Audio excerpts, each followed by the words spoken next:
Saya lihat kurang keren. Oh, jadi polisi kurang keren. Kurang keren. Sudah ada info mutasi itu belum, Bang? Biasanya kan cepet itu info mutasi ya. Amin. Kita minta doanya. Jangan dulu. Mau berharap atau gimana? Sampai waktu itu saya tanya, di sini ada nggak perusahaan angkutan yang belum pernah ditilang? Nggak ada, semua udah kena tilang blas.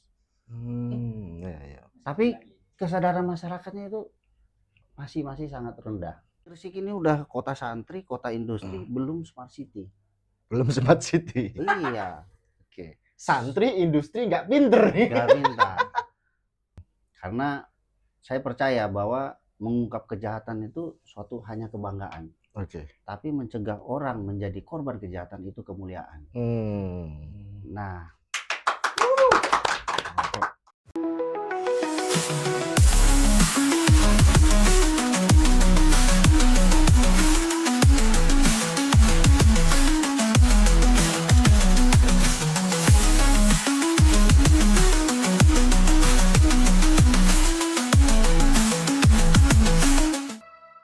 Assalamualaikum warahmatullahi wabarakatuh. Oke, jumpa lagi di podcast channel PWI Gresik. Kali ini kita dalam program Off the Record ya. Jadi saya MK Rosid akan menemani kalian semua ke depan. Nah, ini saya sudah kedatangan tamu spesial ya. Ini bukan program gesekan ya. Kalau gesekan kan biasanya Pak Raden sama Pak Yoga. Nah, ini Off the Record. Jadi program ini akan tayang setiap 2 minggu sekali. Kebetulan ini yang perdana, jadi sekalian perkenalan program dari Off the Record ini. Di program Off the Record ini, atau yang disingkat OTR, kami akan mengulas beberapa yang tidak diliput oleh teman-teman waktu liputan di lapangan. Kalau gesekan, kita ngulasnya berita-berita yang paling populer, paling update di Kabupaten Gresik. Nah, OTR ini kita akan membahas dan mengulas berita-berita atau peristiwa fakta-fakta yang belum terungkap di pemberitaan. Nah, oke, sekarang saya nggak sendirian, saya ditemani oleh narasumber kita yang paling top. Nah, ini dia Bapak Kapolres Gresik AKBP Rovan Mahenu. Selamat datang Dan di podcast PWI Gresik. Gimana kabarnya Dan? sehat selalu. Alhamdulillah. Oke. Alhamdulillah. Mantap Dan ya di Gresik. Betah Dan di Gresik Dan? Betah. Gimana kesannya di Gresik gimana ini? Ya, pertama kali saya masuk Gresik 14 Januari 2025. Jadi suasananya kekeluargaan, kota santri, dan suasana kerja baru tentunya yang berbeda dengan sebelumnya yang di Polda Metro, yang mana merupakan tantangan juga untuk membekali saya, mengajari saya kepemimpinan. Ini bener Kapolres Dan, ini wajahnya kok imut-imut, gak garang sama sekali ini Kapolres ini. Bener Kapolres ya ini ya. Mbak, maksudnya basicnya apa Dan? Biasanya kan dari Kapolres kan ada satuan dari Serse, dari Lantas. Tapi oke lah, ini Jadi, makanya idolanya mak-mak ini pasti ini, Mak. Pak Kapolres ini. Terkenal Cak Roma ya. Anak Terkenal muda Cak dong, Roma. jangan mak-mak aja. Jadi saya sudah pernah berdinas di beberapa fungsi kepolisian, tapi paling banyak itu di fungsi reserse. Oh, reserse. Pernah di Bimas, pernah di reserse, ya Bimas sama dulu Sabara. Oh, sabar ya. Oke. Waktu tahun berapa Dan kalau kita Dan? Saya lulus 2006, 2006. Asli dari? asli dari NTT. Oh, orang timur kan. Orang Tambola timur. Bali itu masuk NTT enggak ya? Masuk itu. Oh iya. Oke. Dan selama di Kabupaten Gresik ini hampir 1 tahun ya? Hampir 1 tahun ya. Gimana Dan perbedaan secara signifikan lah? Ini kan Pak Kapolres ini baru pertama kali atau sebelumnya udah pernah menjabat Kapolres sebelumnya? Baru pertama kali. Baru pertama kali. Sebelum di Gresik nih, perbedaannya apa nih? Ini kan Gresik ya, Ya. Gresik. Sebelumnya dinas di mana dan perbedaan dari mungkin cuacanya atau kultur masyarakatnya? Sebelumnya saya dinas di Jakarta, Polda Metro selama 12 tahun. Ya, kesemuanya ya kurang lebih 10 tahun di reserse, 2 tahun di Binmas. Nah, kalau perbedaan tentu setiap wilayah punya karakteristik masing-masing. Ibu kota pasti lebih heterogen Iya, iya. dengan Pastinya ya. baik di Gresik, apalagi sebagai kota santri, ataupun di kampung saya di NTT. Beda. Cerita dong di NTT dulu gimana? Waktu di selama perjalanan sebelum berkarir di kepolisian lah, bolehlah diceritakan waktu di NTT itu, mungkin semasa kecilnya atau apa yang paling berkesan lah. Jadi saya sebenarnya dari SD sampai SMA itu tidak pernah terbayangkan untuk jadi seorang polisi. Masa? Benar. Keluarga masa gak ada yang polisi? Nggak ada. Oh. Jadi saya ada punya 2 senior, dia lulus Akpol 1999. Kebetulan pada saat itu jadi Kasat Reskrim di kampung saya. Oh. Nah, mama saya buka kios di depan Polres. Jadi mereka itu selalu setiap hari lah sampai malam makan di kios ini maksudnya warung ya? Biasanya warung makan kayak di depan Polres itu ya. Oh, gitu. Nah, di situ senior saya namanya Bang Pahala dan Bang Cepi itu menawarkan saya, Van, kamu tes Akpol aja. Waktu itu saya kan nggak tahu. Wah, saya nggak mau Om, saya bilang. Karena ya waktu itu kan mereka saya lihat kurang keren. Oh, jadi polisi kurang keren. Iya. Karena cita-cita saya dulu teknik elektro. Oh. Jadi bikin Tamiya, dulu kan rame itu film Tamiya itu. Betul ya. Nah, itu kayak cita-cita saya pengen Tamiya, dan kebetulan saya suka fisika sama matematika. Nah, setelah dikenalkan tentang Akpol itu kelas 3 SMA ya. Kemudian kenapa saya nggak coba gitu. Saya coba, alhamdulillah masuk. Oh, gitu. Iya. Ya, saya juga berterima kasih ke Bang Pahala dan Bang Cepi. Saya waktu tes Kapolres pun kan kami ada asesmen. Betul, asesmen. Itu yang ngetes Bang Cepi juga. Oh, gitu ya. Jadi role modelnya bukan. Jadi kita ketemu lagi. Wah, ini sampai dikenalkan. Ini dulu masuk Akpol saya yang suruh. Sekarang mau jadi Kapolres saya yang tes. Oke, mantap. Gak ada yang tahu, nggak ada settingan, nggak ada. Nggak ada tahu. Oke, keren. Itu sejarahnya Bang Rovan mau masuk kepolisian ya? Iya. Kalau semasa kecil Bang, mungkin hobinya apa nih Abang? Nah, itu. Ini kan pasti ada perbedaan Bang. Di kampungnya Abang yang di NTT sana, saya juga belum pernah Bang ke NTT Bang. Kalau NTB-nya pernah, tapi kalau NTT-nya belum pernah. Tapi kan anak kecil di sana itu gimana sih? Termasuk waktu zamannya Abang ketika di SD, SMP, perbedaannya dengan anak-anak di sini mungkin ya kita bisa membayangkan lah paling tidak kan, bisa lebih. Oh, perbedaannya ini ya di Indonesia Timur sama Indonesia Barat ini. Ya, kalau dibandingkan zaman kita SMA, kita SD, SMA dengan anak sekarang tentu jauh. Yang pertama kita nggak ada alat komunikasi. Iya. Jadi mainnya itu ya panggil dari rumah ke rumah. Terus setiap hari itu pasti nyari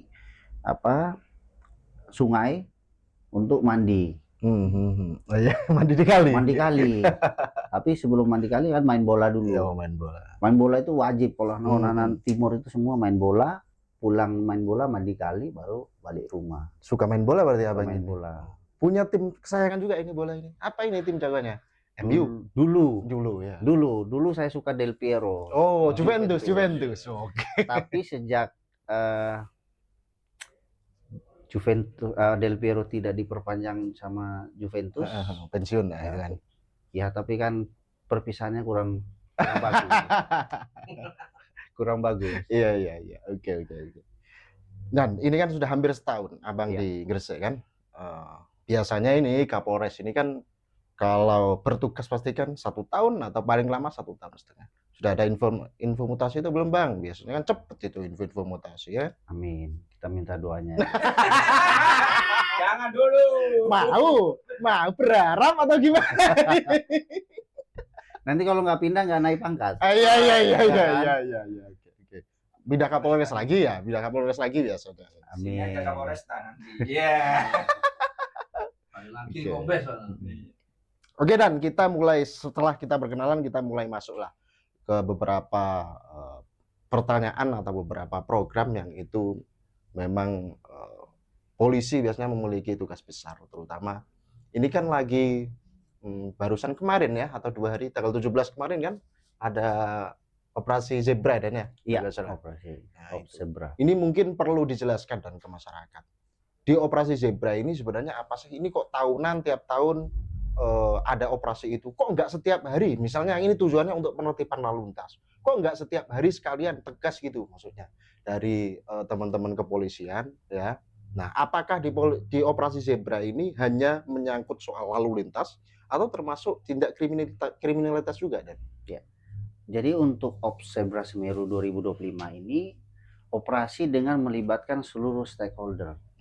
Ada TNI, kemarin ada dari Pemda, Dishub, semuanya kita libatin untuk operasi ini.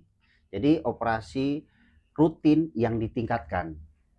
Sedangkan untuk operasi yang biasa-biasa setiap hari tetap berjalan, Cuman karena ini angka kecelakaan tinggi, maka dari program dari kepolisian untuk membuat operasi kepolisian atau Zebra Semeru 2025. Jadi operasi biasa yang ditingkatkan.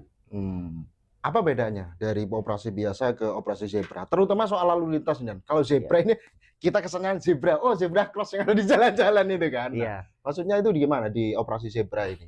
Nah, Jadi khususnya ini untuk teman-teman juga, Dan. Untuk teman-teman wartawan ini nakal-nakal kadang ini. Gak punya SIM ini. Platnya mati semua ini, platnya ini. Nah itu masalah. Jadi tujuan operasi ini untuk meningkatkan kesadaran masyarakat tentang budaya disiplin berlalu lintas. Untuk mengurangi, tujuan utama mengurangi kecelakaan. Angka kecelakaan terlalu tinggi. Sehingga ya diharapkan dengan adanya petugas di lapangan itu akan mengurangi perilaku-perilaku menyimpang dari pengguna jalan. Karena kalau lihat anggota kan rasanya beda. Nah, itu psikologis masyarakat. Coba begitu lihat kanan kiri nggak ada polisi. Iya. Wah, terobos. Iya kan? Iya. Kalau nggak terobos lawan arus. Nah, itu biasa. Seperti jam operasional. Itu setiap hari anggota turun dari Polsek sampai Polres dan sudah koordinasi dengan anggota Dishub untuk larangan. Dan kita sudah bikin deklarasi dengan seluruh perusahaan dan pengusaha angkutan. Bikin deklarasi.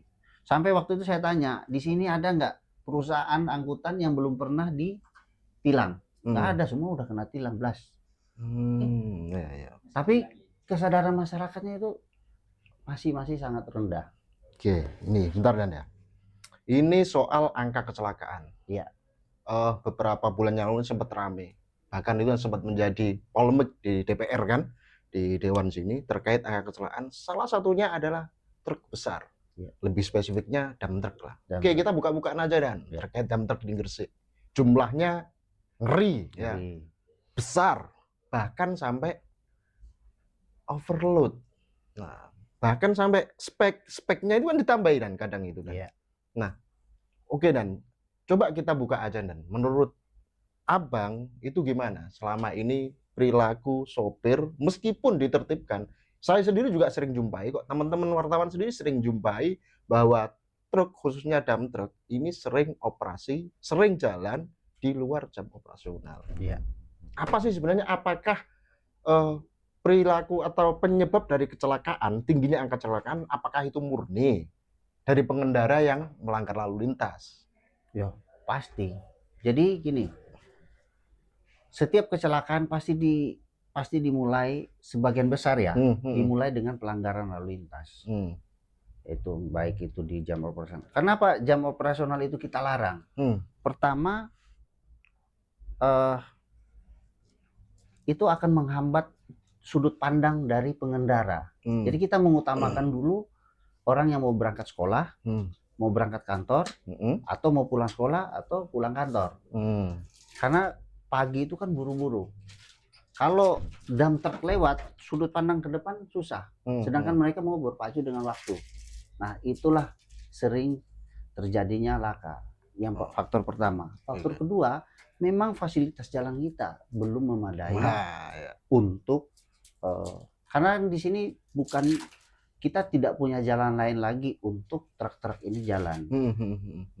Kita nggak punya jalan lain. Otomatis kita menyesuaikan dengan kondisi sekarang. Bagaimana ya sama-sama untuk menahan diri. Sejauh ini saya udah melakukan evaluasi. Ada kurang lebih hanya 20%, sisa 20% yang melanggar. Karena apa? Melihat, oh di sini kok nggak ada truk, di sebelah sini nggak ada truk, ya udah jalan. Nah 20% ini yang karena budaya disiplin itu tidak semudah membalikan telapak tangan.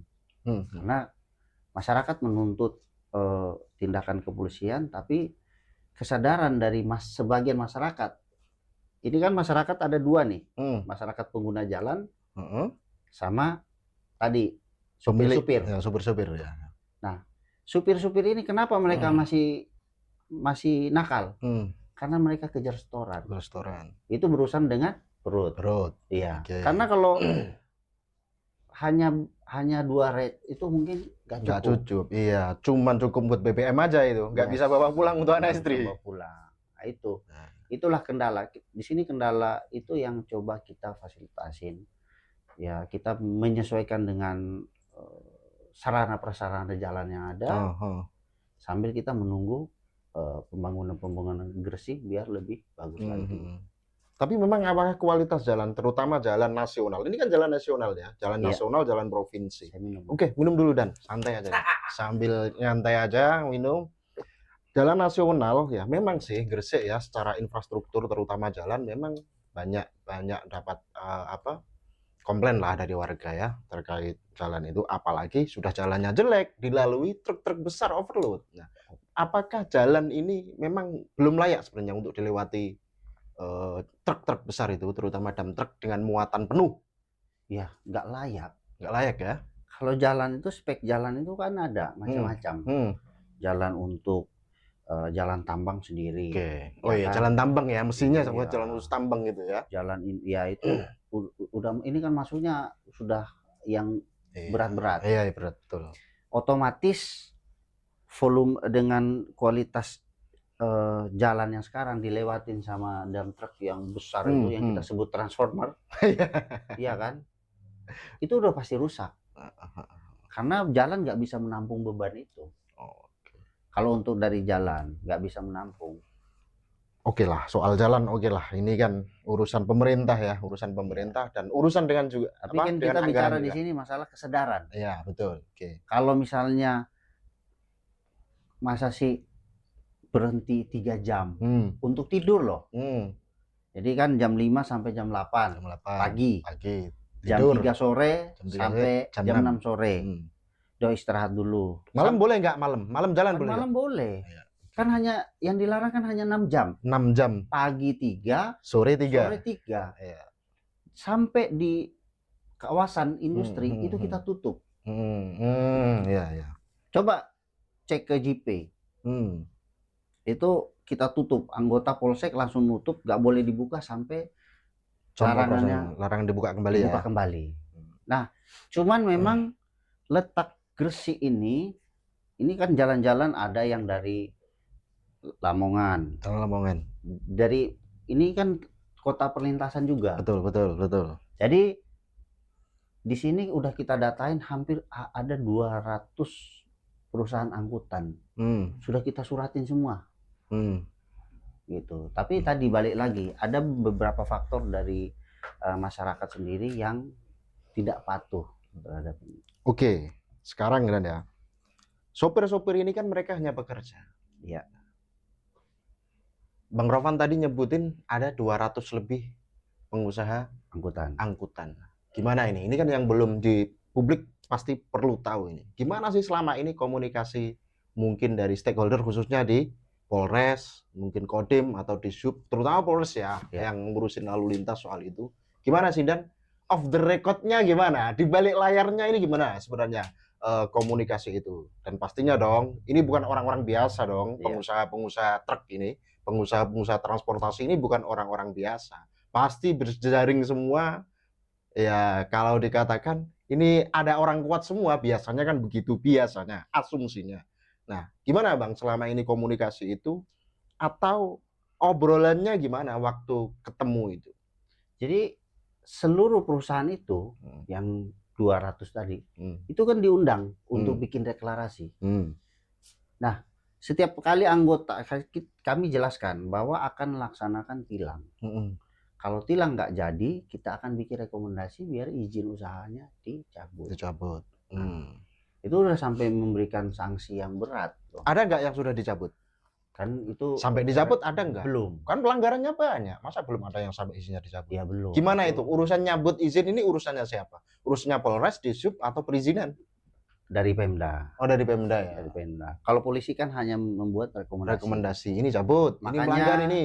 Ya, makanya kan kita langkah awal itu bersama forum rapat Forkopimda dengan kemarin seluruh perusahaan atau kawasan industri dengan seluruh perusahaan angkutan jalan, perusahaan angkutan, bikin deklarasi sama-sama. Yaitu, walaupun tapi kan mereka beralasan si bos-bosnya ini kami nggak bisa mengontrol 24 jam terhadap supir. Tapi balik lagi tadi, supir juga nggak mau berhenti kalau misalnya jumlah rate-nya nggak terpenuhi untuk hari itu. Nah, itu menjadi suatu kendala. Kalau kendala lain, kalau kita tarik lagi, setelah dari bongkar, kapal juga nggak bisa lama-lama. Nggak bisa lama-lama. Iya, kena cas juga dia ini. Dolar itu. Dolar. Nah, ini kan semua ada masalah. Jadi yang harus dipahami masyarakat, walaupun di keadaan sekarang, kami dari Polres Gresik tetap bagaimana melakukan penindakan ya, pencegahan. Iya, minimal anggota ada di lapangan lah. Sehingga masyarakat lihat, oh ya, saya suruh semua polsek posting di akun medsosnya. Itu adalah bukti pertanggungjawaban kegiatan kepolisian terhadap masyarakat. Jadi, oh ya, ya minimal ya, walaupun karena saya sejak saya masuk ke Gresik itu pertama curanmor, kedua larangan operasional.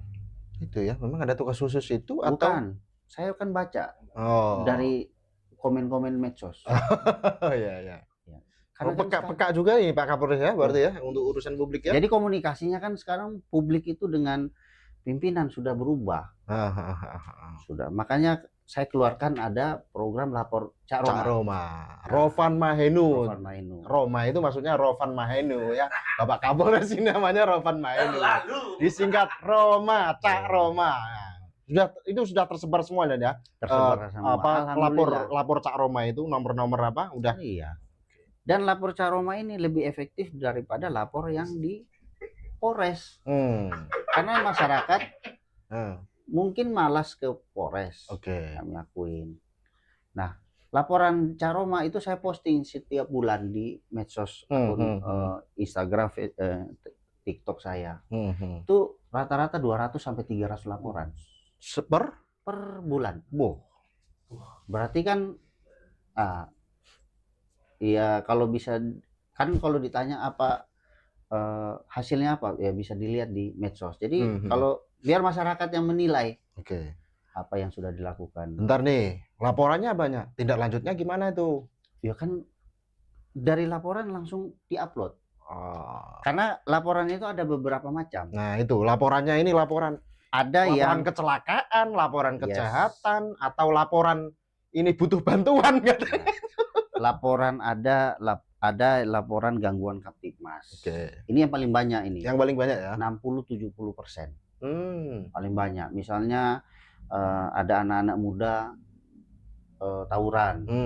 Ini gangguan Kamtibmas lah semuanya. Mungkin ada miras atau di kedai ini jual miras. Nah, itu laporan Kamtipmas, kita masukin ke laporan gangguan Kamtipmas. Kemudian ada juga sekecil itu yang menanyakan perkembangan kasus.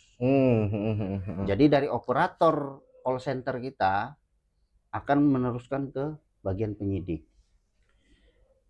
Terus ada juga yang laporan minta ambulans. Jadi sebulan itu sekarang semakin meningkat, mungkin bisa 5 atau sampai 7. Terus dengan laporan bencana alam, misalnya ada yang banjir dan lain-lain, atau ada laka, ada kemacetan, itu langsung WA ke situ kita. Oke, mantap. Tepuk tangan dulu dong, Kak Roma, ini luar biasa. Oke, tadi kan kita sudah ngobrol lalu lintas dan lain-lain, dan ini kemudian nyambung ya dari laporan-laporan itu terkait kriminalitas dan di Gresik. Gimana pun juga Gresik ini penyangga Kota Surabaya. Sebenarnya membedakan tindak kriminalitas, tindak kejadian kejahatan antar wilayah itu sebenarnya kalau kita di wartawan dan biasa tergantung rilisnya banyak atau enggak ini. Kalau di Surabaya misalnya, dulu kan kita pernah ngepost di Surabaya, pernah juga Surabaya, hampir tiap hari pasti di Polsek, di Polres itu pasti ada rilis tindak kejahatan. Beda lagi di wilayah-wilayah misalnya kayak di Ngawi, Magetan, Bojonegoro, nggak setiap hari. Gresik ini kan hampir setiap hari. Dulu waktu aku mungkin Akpol 2006 ya. Nah itu jawabannya Pak Ayub di Bojonegoro waktu Kasat Reskrim sini itu hampir 1 minggu itu 2 kali, 3 kali rilis. Nah itu artinya tingkat kejahatan juga tinggi juga kalau diungkap. Kalau Surabaya setiap hari, mungkin Gresik seminggu 2 kali, 3 kali. Oh berarti kan menandakan angka kejahatan ini juga termasuk tinggi di Kabupaten Gresik. Nah maksud saya dan sebenarnya kejahatan atau kriminalitas di Kabupaten Gresik selain itu adanya kesempatan ya dari masing-masing warga. Sebenarnya apa sih kejahatan itu terus-menerus terulang dan itu aja, terutama curanmor dan ini kan dari beberapa informasi yang kita terima ya, ini off the record ya. Ini kan ada pengumpul-pengumpul yang memang sudah kerjasama terkait hal itu. Nah itu gimana sih menurut penyelidikan dan pengamatan dari Bang Ropan sendiri, apalagi basicnya Bang Ropan ini juga serse kriminal. Saya walaupun basic saya serse, tapi saya lebih menyukai program pencegahan kejahatan. Karena saya percaya bahwa mengungkap kejahatan itu suatu hanya kebanggaan. Tapi mencegah orang menjadi korban kejahatan itu kemuliaan. Nah, jadi program crime prevention itu yang coba saya buat di sini. Ini baru saya sudah kumpulkan semua Babin untuk mengaktifkan yang namanya Satkamling. Satkamling itu kalau aktif itu di Jakarta itu sangat bagus karena Satkamling itu dia bisa bikin security assessment untuk wilayahnya sendiri. Jadi kalau Satkamling itu yang aktif itu kan misalnya satu kompleks. Satu komplek dia bikin taruh security situ. Uangnya ya dari mereka. Dari mereka juga iuran. Kan nggak banyak ya. Ini kalau satu kompleks misalnya dia ngumpul iuran buat keamanan lingkungan. Keuntungannya buat siapa? Buat mereka juga. Iya, betul. Yang keluar masuk security-nya tahu. Betul. Terpantau semua itu ada CCTV. Betul, CCTV di Jakarta, Satkamling itu CCTV-nya itu puluhan. Jadi kalau polisi ada kejadian di komplek itu, polisi datangnya ke Satkamling, ambil CCTV-nya, tahu semua ya. Tahu semua. Nah, security assessment itu yang coba kami terapkan di sini. Dan itu kebetulan disambut baik sama Pak Bupati untuk kita Gresik ini udah kota santri, kota industri, belum smart city. Belum smart city. Iya. Oke. Santri industri nggak pinter nih. Nggak pintar. Makanya saya bilang, coba lihat di pintu keluar masuk tol. Betul. Pintu perbatasan, nggak ada CCTV. Jadi kita nggak tahu siapa yang masuk. Betul. Kejadian waktu beberapa kali kejadian kita analisa secara IT. Kelemahannya di mana? Oh, nyari CCTV putus. Datanya kurang lengkap ya. Kurang lengkap. Nah, kalau misalnya ini coba kita, makanya kemarin saya bilang tadi, mengaktifkan Satkamling itu Hmm. sangat-sangat efektif. Hmm.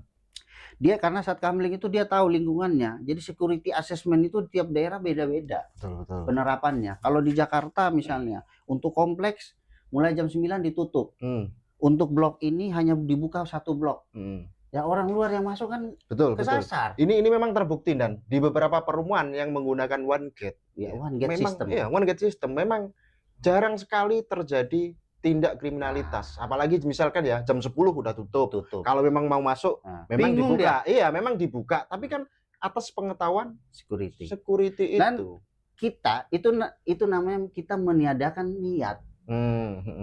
Begitu datang ke sana, dilihat security mana KTP. Iya, betul. Berani nggak? Nggak berani. Ya, nggak berani. Sulit juga itu kalau pakai one gate. Makanya ini dalam proses kita kemarin saat Binmas itu mengadakan lomba Satkamling untuk se-Gresik. Nanti Satkamling yang bagus juara 1 kita publikasikan. Oh ya. Biar dilihat sama. Nggak, program ini udah jalan belum di Udah kampung-kampung? jalan. Di kampung-kampung? Satkamling itu ada, cuman kan lagi diaktifkan lagi. Nah sekarang ini sudah dalam tahap perlombaan, sudah 4 besar. Nanti yang juara kita jadikan percontohan. Mau saya nanti yang juara kita lengkapi lagi, fix nanti kita poles menjadi yang idealnya seperti apa, baru kita kasih contoh ke lingkungan yang lain. Karena itulah yang paling efektif itu saya bilang. Kalau misalnya CCTV di mana-mana orang, oh iya ya.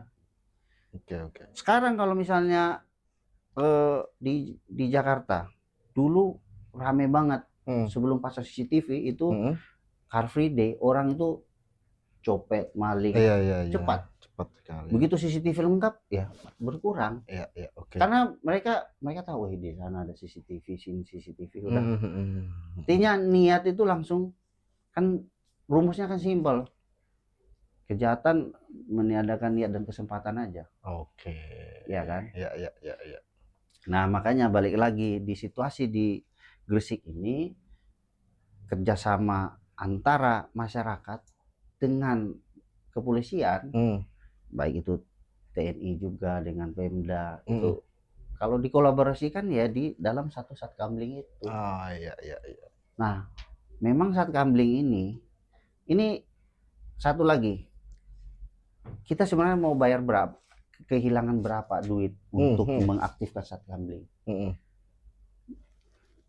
Security itu mahal.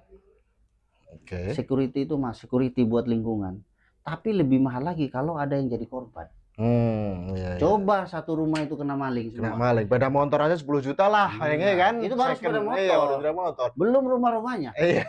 Tapi kalau ada security, ini Oke. aman semuanya. Iya. Nah, itu yang coba kita di sini ya. Termasuk CCTV ya, ini perlu dilengkapi. Oh iya. Nggak hanya di wilayah perumahan atau di rumah pribadi, termasuk di misalnya di pertigaan, perempatan. Semua. Ini sebenarnya gimana sih Dan? Kayak di kota misalnya, kota aja ya misalnya kayak Perlimaan Petro, Itu Kebomas. Sudah ada belum itu CCTV? sudah ada.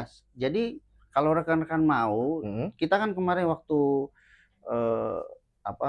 Lebaran itu mudik, itu kan kita pantau dari Pospam. CCTV sudah kita integrasikan. Cuman memang tidak seluruh kota-kota Gresik, hanya pusat-pusat kota, pusat yang macet aja baru ada. Sehingga fungsi dari kantor itu kita bisa mengurai kemacetan. Di sini macet. Yes. Makanya kemarin waktu mudik alhamdulillah lancar, bisa kita bagi. Oke lah, berarti Gresik ini kota industri, kota santri, tapi belum smart city. Ini ingat ya warga Gresik dan pemerintah Kabupaten Gresik, belum smart city ini, perlu segera dikejar ini. Enggak, tapi program Pak Bupati akan, karena tidak bisa tahun ini, akan menganggarkan tahun depan. Oh gitu. Beliau sudah setuju, begitu itu semua sudah jalan, karena beliau sudah sepaham. Sehingga nanti kalau ditanya, jam operasional gimana? Ya kita tunjukin dari CCTV. Iya sih, menurut saya itu memang benar-benar urgent itu CCTV itu, saya kira termasuk di wilayah-wilayah seluruhnya lah. Kayak misalkan ini kan Kapolres, Bupati, Dandim tugasnya di kota dan enggak dipancing terus gimana? Di Iya. Triorejo, Waringin Anom gimana? Saya kira kalau memang ada CCTV, ini saya kira benar-benar membantu dan terkontrol. Tinggal monitor pasukan aja, monitor ketua, kan tinggal gitu Iya. aja. Karena kita lihat di perusahaan besar, Heeh. company yang besar, manpower-nya dikurangin, Heeh. yang diperbanyak apa? Teknologi. Nah, Oke. benar. Iya, oke. Nah, ngomong-ngomong terkait kerawanan kriminalitas ya, tindak kriminalitas. Di Gresik ini pasti kan sudah ada pemetaan nih, teman-teman Polres. Di mana aja sih, Nan? Tempat-tempat atau lokus ya, lokasi kejadian yang sering itu terjadi tidak kriminal atau yang berpotensi itu muncul tidak kriminal. Di Kabupaten Gresik, wilayah Kabupaten Gresik. Iya, di wilayah, saya bilang semua yang di Gresik ini kan rata-rata pelaku dari luar ya, bukan orang Gresik sendiri. Orang Gresik kan baik-baik. Oke. Kalau pelaku curanmor lah, kita ambil contoh. Nah, kita kalau mau sebut ada wilayah yang rawan juga, by data enggak juga. Karena kan mereka melihat muter di mana yang kosong itu yang diambil, mana yang kosong itu yang diambil. Walaupun masyarakat sendiri kita udah ingatkan, tolong pakai kunci ganda. Nah, cuman kan ada anggap enteng dari masyarakat. Saya bentar aja kok. Iya. Kayak kemarin itu ya, yang apa di Cermai atau apa ya, ibu-ibu itu, balong panggang ya, yang di depan konter itu kan, jelas itu terekam sih, memang nyala malahan itu, tinggal ngobrol-ngobrol, hilang. Iya. Udah ketangkep belum itu? Sudah. Sudah. 31. Mantap memang. Untung udah ketangkep, Bos. Kurang dari 1 jam. Kurang dari 1 jam. Oke. Mantap memang. Kak Roma ini memang mantap. Jadi padahal ini biar masyarakat tahu. Untuk nyuri itu bukan 5 detik, 3 detik selesai motor Anda langsung dibawa. 3 detik. 3 detik. Iya.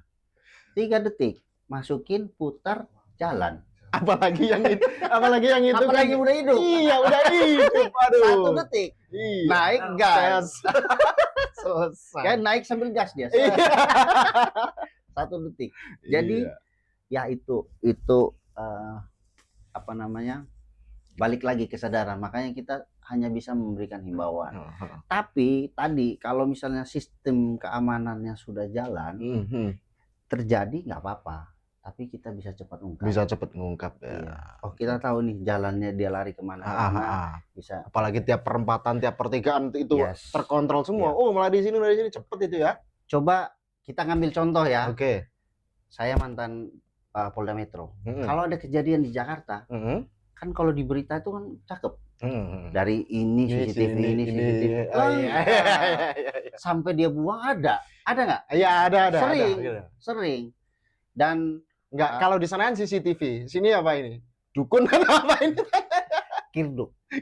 Perkiraan dukun. Oh iya. Itu juga CCTV itu. Oke, lanjut Dan. Jadi ini saya juga mau nyampaikan. Kan banyak pertanyaan masyarakat. Kenapa kalau viral itu cepat terungkap? Ya iya. No viral no justice. Itu beda klasifikasinya. Gini loh. Kalau viral, ya kan mukanya kelihatan. Oke. Bukan karena viral terus kemudian di atensi khusus. Iya. Bukan karena viral di atensi khusus, enggak. Rata-rata yang viral ya mukanya udah kelihatan. Jadi identifikasinya lebih mudah, lebih cepat. Nah, kalau nggak ada kamera ini nggak bisa. Jadi bukan masalah karena dia viral cepat ungkap.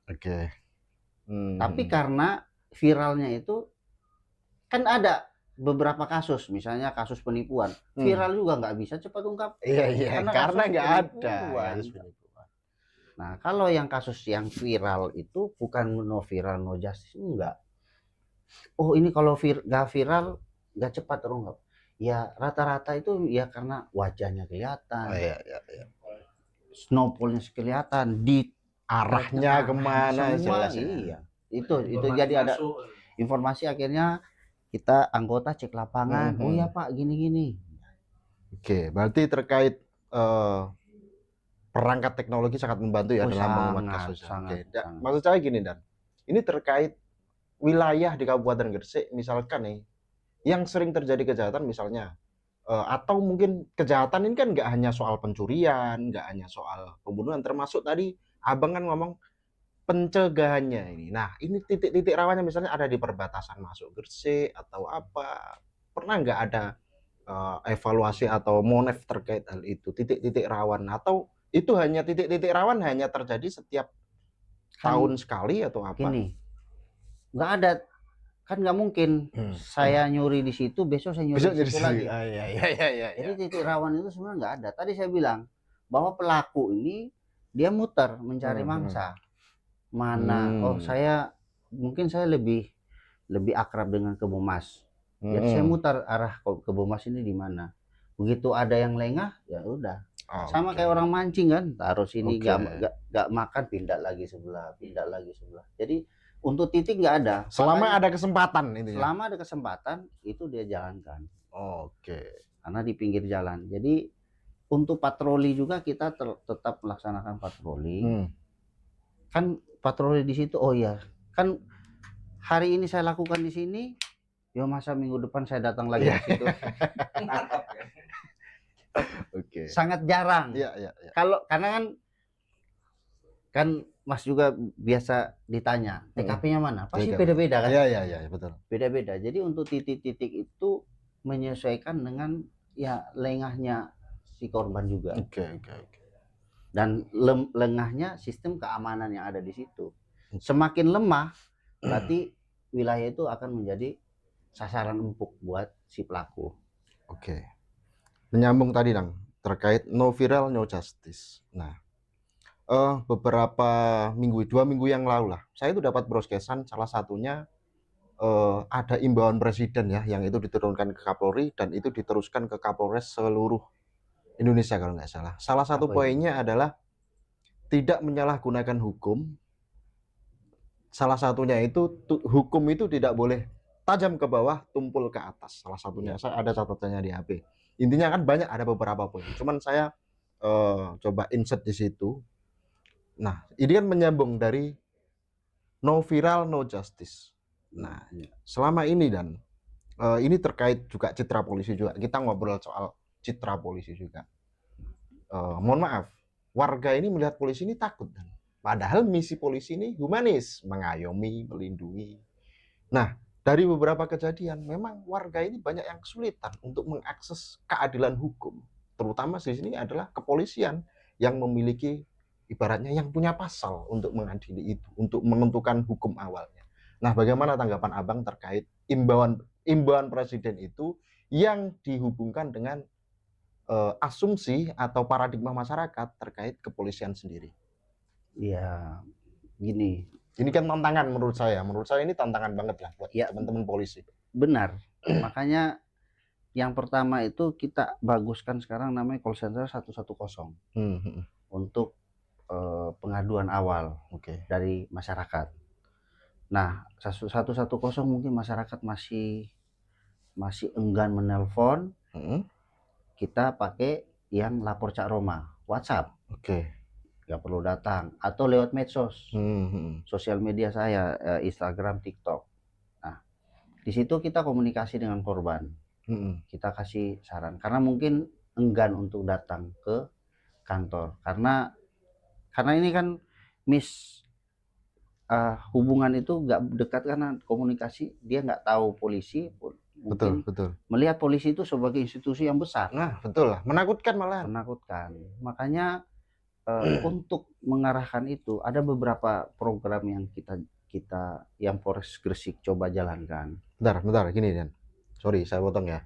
Ini terkait ini, beberapa kali saya itu nonton film ya, ada film Korea, ada film Cina, ada film Prancis, ada film Amerika ya, produk-produk itu yang berhubungan dengan kriminalitas. Dan ketika ada kriminalitas, warga itu cukup mudah loh buat telepon polisi. Termasuk itu 110. Kalau saya itu di Korea atau di Jepang, memang 110 itu. Jadi telepon, semisal saya ini mau dilecehin misalnya, atau mau ada pengeroyokan, tinggal 110. udah datang itu polisi. Ya. Bisa nggak itu kepolisian seperti itu hari ini Udah di Indonesia? Di Indonesia. Ya. Di Gresik itu kan program abang, program Cak Roma. Kali itu. Saya kan bukan dalam kapasitas menilai yang lain. Iya betul. Enggak, ini saya gini aja. Ini kan ini kita ngomongan Jan sebagai warga yang berharap dilindungi dan diayomi Ya. ketika terjadi tidak kriminalitas. Saya misal kecelakaan tinggal 110 Ya. cet, nggak lama misalnya saya diduduk, polsek duduk hadir. Harapan kita kan begitu dan. Iya. Nah, itu gimana sih kira? Jadi gini, sekarang itu makanya program pengembangan 110 itu Ya. langsung di take over oleh Mabes. Oke. Sekarang. Jadi kalau dulu 110 telepon dia ke Polres. Nah, sekarang itu ke Mabes. Oke. Jadi kalau Mabes itu Mabes data, Mabes langsung telepon ke Polres. Kalau tidak direspon pada saat itu, makanya sekarang sudah ada balik lagi seperti dulu, ada Pamapta. Oke. Apa itu? Pamapta itu perwira samapta yang akan standby yang mengelola seluruh piket fungsi.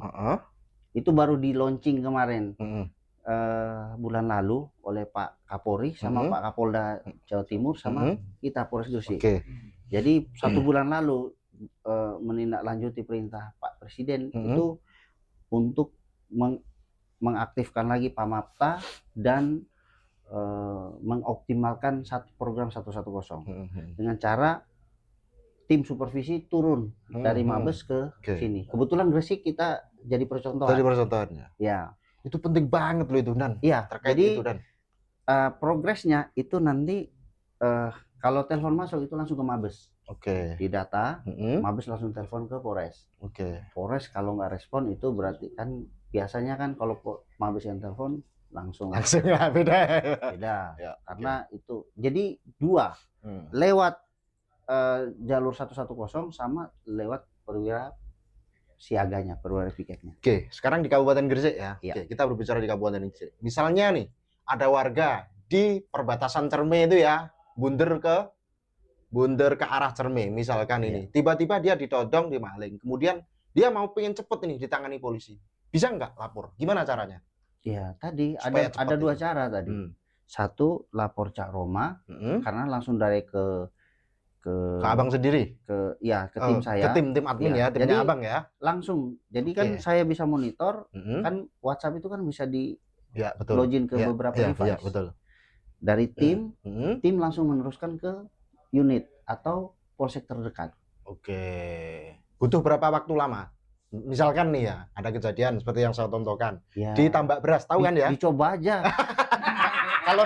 kalau saya ngomong saya ini Promosi. Enggak, promosi. paling tidak kan ada Ya, hitungan, tergantung. ada estimasi kan. Ya. Misalkan nih kejadiannya di Tambak Beras, tahu kan ya Dana? Ya. Di POM itu misalnya ada kecelakaan atau kemudian begal di situ tiba-tiba ya kan? Coba Itu tanya kan- pemirsa rata-rata itu Responsif. coba responsifnya gimana? Oke. Berapa menit? Karena Coba saya- kalian nanti komen ya, komen di bawah. Nah, responnya gimana Polres Gresik ini dinilai, oke teman-teman? Jangan lupa subscribe dulu tapi ya.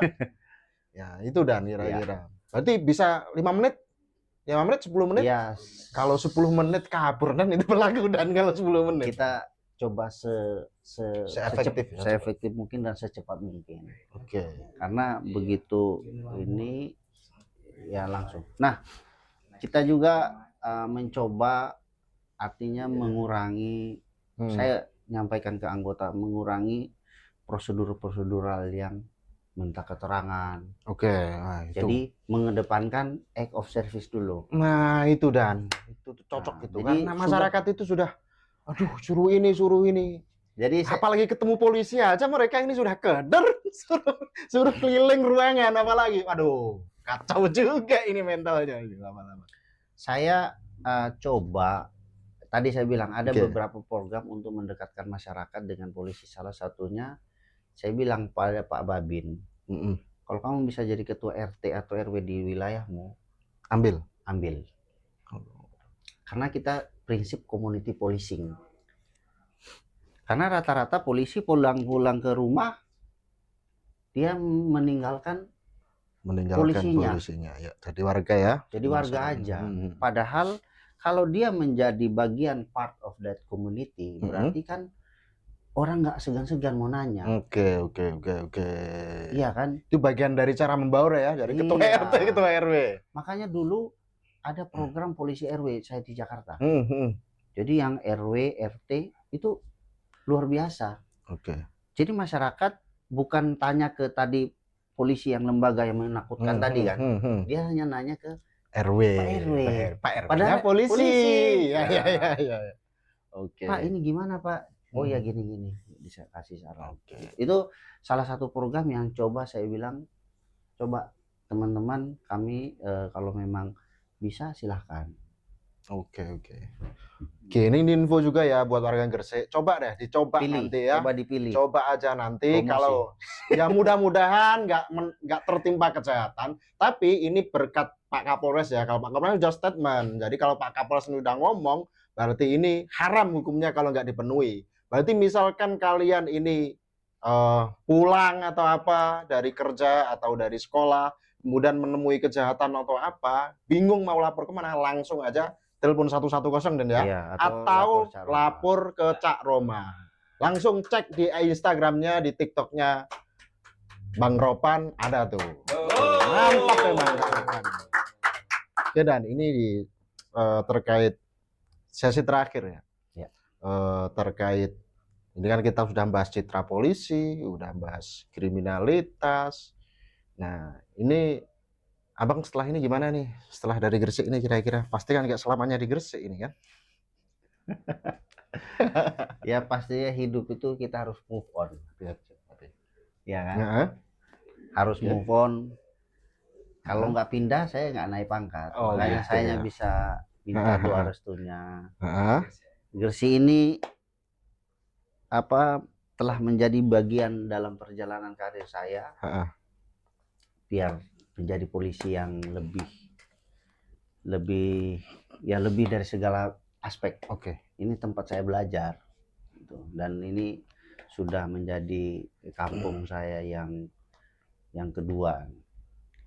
Jadi ya saya minta doanya dari tanah. Jiran, bentar. Sebelum minta doa dan ini ada yang terlewat ini kayaknya. Apa itu? Ini terkait kasus kekerasan anak di Ya. Kabupaten Gresik. Apalagi barusan yang kemarin itu ya. Iya. Yang ayah kandung itu cabuli apa? Itu Yang anak kandung. gini dah. Maksud saya gini dan ini kan banyak ya kasus terutama pelecehan seksual atau apa di zamannya Bang Roma ini ya, Bang Ropan ini lumayan banyak ini, ada unik-unik kejadian. Nah, selama menangani kasus di Gresik, yang paling unik itu apa dan? Atau yang paling menyentuh hati lah, atau yang paling bikin gregetan lah. Menurut yang paling berkesan apa dan? Kasus apa dan? Selama di Kabupaten Gresik. Jadi kebetulan spesialisasi saya di reskrim itu crime against women and children. Oh, PPA lah ya, PPA, perempuan anak. Sebenarnya, karena saya di pelatihan di FBI sampai ikut yang organisasi dunianya. Saya pernah dikirim untuk terkait khusus crime against women and children. Itu yang dari dulu itu yang membuat hati saya waktu saya dinas di cyber itu yang wah kenapa bisa terjadi di Indonesia. Karena kasihan masa depannya, dan ini juga mendorong saya. Cuman ini kebetulan ngomong ini saya sudah ngomong dengan Pak Kajari dengan Pak Bupati bikin forum. Cuman karena Pak Kajari baru, ini yang mau kita laksanakan bahwa kasus kejahatan terhadap anak di Indonesia itu pemulihan pasca traumanya itu masih kurang. Programnya baik itu dalam proses penyidikan nanti sampai ke penuntutan. Kalau di luar itu biliknya itu udah dipisahin sama sekali. Coba bayangkan tapi kan di sini kan juga ada sidang yang khusus terkait proses hukumnya. Tapi ya masih sidangnya. satu. Iya sih, masih di pengadilan lah. Kalau di satu ruangan, kalau di luar beda. Khusus ya, memang ada ruang khusus. Jadi si korban tidak mungkin ketemu dengan pelaku. Oke. Ya, jangankan itu. dia disuruh BAP pemeriksaan menceritakan ulang tanpa didampingi psikolog, Betul. itu bisa kena dia. Gitu ya mestinya. Karena kan dia teringat lagi, merecall apa yang terjadi. Ya, oke. Dan itu yang menurut saya, apalagi sampai kalau pelakunya adalah orang tua kandung, seperti yang kemarin. Wah, pengen rasanya saya lepas baju, makan orang itu, aduh.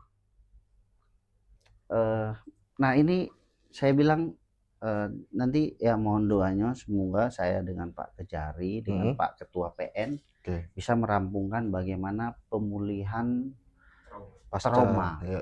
Trauma pasca kejadian ya. Pasca kejadian itu bisa dimulai dari proses pemeriksaan awal. Bagaimana kita mengutamakan scientific investigation, bukan mengorek dari korban. Iya. Kalau sampai hari ini korban tetap diperiksa ya sampai Korban mesti tetap didampingi psikolog atau orang tua. Iya. Cuman kan tapi kan, itu belum konsep ideal ya. Belum. Menurut saya belum. Karena kan kalau masih ditanya secara detail bagaimana, itu kan gini aja. Ini contoh simpel ya. Waktu di pelatihan di luar negeri itu kami kan ada kurang lebih 50 orang. Nah itu disuruh hitung 1, 2, 1, 2, 1, 2. Nah orang pertama disuruh tanya ke orang kedua. Coba tanya, misalnya saya orang pertama, pengalaman bercinta semalam dengan istri, nyaman nggak? Nggak nyaman, asli sah nggak? Sah kan? Sah, secara pertanyaan sah. Abang ngomong ke saya nyaman nggak? Nggak nyaman. Apalagi korban pelecehan. Apalagi korban pelecehan. Nah, itu satu simpel yang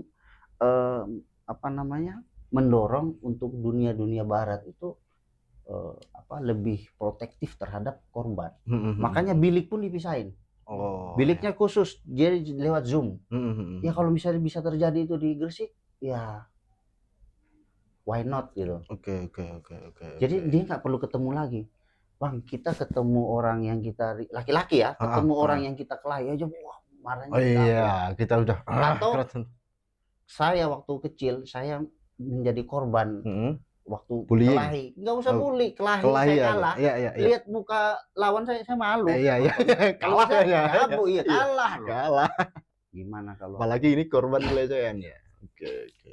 Korban pelecehan terhadap anak itu banyak. Nah ini mumpung saya di sini dan saya belajar ini, mulai dari game online. Gimana tuh maksudnya? Mulai dari game online? Game online sekarang ada Roblox. Jadi gini, makanya orang tua itu harus perhatian sama anak. Roblox itu sangat-sangat dipakai, game online apa aja yang punya chatting online. Karena di situ para pemangsa dia udah tahu korban ini, anak ini rentan. Anak yang tidak mendapat, ini catat ya, anak yang tidak mendapat perhatian masyarakat, perhatian orang tua, itu akan mencari perhatian di luar. Nah, dapatnya di mana? Di online. Chat online itu, wah indah-indah nih. Nanti itu mereka merekrut anak muda, yang si anak ini, jadi ya kasih perhatian, pelan. Nanti kalau udah dapat, nanti diminta foto wajah. Ini tahapnya nih. Kenalan, kamu gimana hari ini, kamu ini, pengen lihat dong kamu wajahnya seperti apa, dikirim foto. Wah kamu itu cantik banget. Kamu dipuji-puji, anak dipuji. Saya tanya, kita sering muji anak nggak? Iya, sering lah. Itu anak itu akan bonding dengan orang tua. Ya betul. Benar kan? Betul. Kalau kita sering muji. Makanya saya itu. Ini dipuji orang lain. Iya, dipuji orang lain. Apalagi kalau nggak dipuji orang tuanya, dipuji orang lain. Akhirnya dia akan bonding dengan orang itu. Orang lain, ya. Nah, mulai dari foto wajah ke foto badan. Dari foto badan, foto yang gokil. Kamu kalau nggak kasih tahu, saya kasih tahu orang tuamu. Kalau orang tua yang sadis, malah dimarahin ya. Dia takut, dia nggak cerita, dia ikutin. Makanya itu banyaklah korban pelecehan anak-anak di bawah umur itu dari situ. Awalnya dari situ ya. Iya.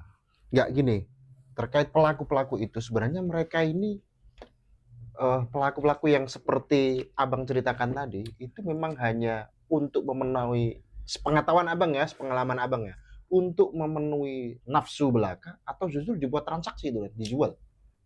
Dua-duanya. Itu. Dua-duanya ya. Satu, ini memang saya pedofil. Yang kedua, pedofil itu kan terbatas. Oke. Saya mau masuk di community itu, ya kan? Berarti saya harus menunjukkan saya pedofil. Oh, ada komunitasnya. Oh, ada. Kita susah masuk karena kita bukan pedofil. Oh, Nah, iya. dia itu sama kayak ada game bahwa akan menunjukkan level-levelnya. Saat saya menunjukkan saya Komunitas pedofil ada level. Ada. Itu kan ya misalnya ya mohon maaf ya, maksudnya komunitas sesama jenis Iya, khusus ada. ya, oke. Karena kan dia bisa menunjukkan itu, makanya kan dikirim ke videonya. Jadi ada tingkatannya nanti. Oke. Ada validasinya lah. Oh, ini saya udah ada korban ini kok. Ini ada buktinya kok. Iya. Makanya kan kemarin kan sempat viral yang cinta sedarah. Betul. Itu juga kurang lebih seperti itu. Mau masuk sana kamu buktikan dulu. Masuk. Aduh, kacau juga ya. Makanya peran dari orang tua itu sangat-sangat vital di sini. Gimana menciptakan kenyamanan di rumah tangga. Oke. Kalau orang tua nggak bisa menciptakan itu, dia akan mencari ke luar. Kalau anak udah mulai pegang handphone nggak bisa lepas, itu coba dicek. Oke. Atau perilakunya sudah mulai beda dan lain-lain. Murung. Anak-anak itu kalau tanda itu murung. Itu dia ada sesuatu yang dia pikirkan yang nggak bisa dia sampaikan. Peran orang tua itu sangat penting di situ. Oke. Jadi kasus yang paling berkesan apa Dan? Terakhir Dan. Kasus yang paling berkesan lah selama di Kabupaten Gresik ini. Wah. Artinya itu selalu sampai hari ini kalau nginget itu entah itu marah, entah itu entah itu kemudian terenyuh, apa sih? Ya kalau saya sih ketika misalnya Abang besok keluar dari ini Gresik, kan kasus apa yang paling gitu loh. Berkesannya ini ada dua versi bagi saya ya. Iya, oke. Kalau berkesan karena tantangan itu beda. Cuman kalau berkesan karena empati juga beda.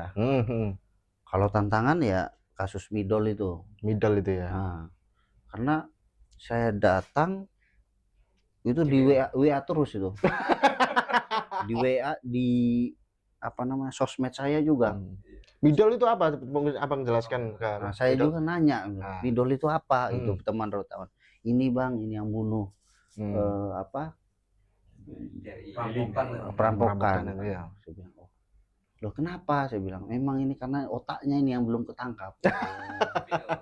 DPO udah cari. Jadi saya tanya anggota Reskrim juga bahwa dia di Madura di kampungnya juga dicari sama warga sekitar karena gelapin narkoba dan lain-lain. Oke. Jadi sudah uang, narkoba, ini bunuh juga. Paket lengkap ya. Itu ya yang paling menantang ya untuk mengungkap kasus itu yang menantang. Kalau yang paling terenyuh apa yang paling? Ya ini kasus anak kandung ini ya.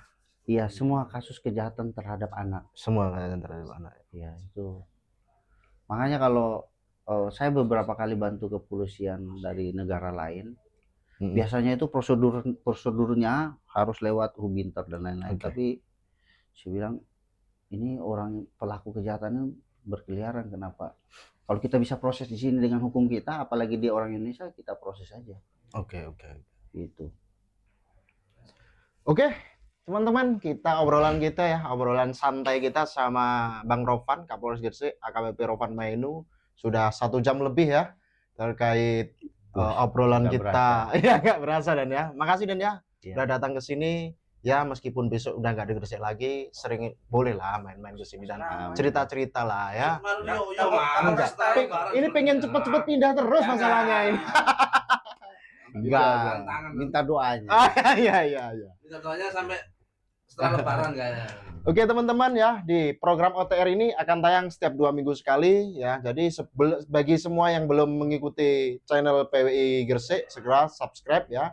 Nah, terkait obrolan dan diskusi kita pada momen kali ini, kalian bisa komen, bisa apa aja, keluhan atau laporan atau pingin tanya apapun, silahkan kalian respon di komentar di bawah ini. Oke, terima kasih Pak Kapolres, Bang Ropan ya. Terima kasih kehadirannya, semoga tetap silaturahmi kita tetap Amin. dan semoga Gresik aman dan terkendali. Oke, terima kasih, see you teman-teman.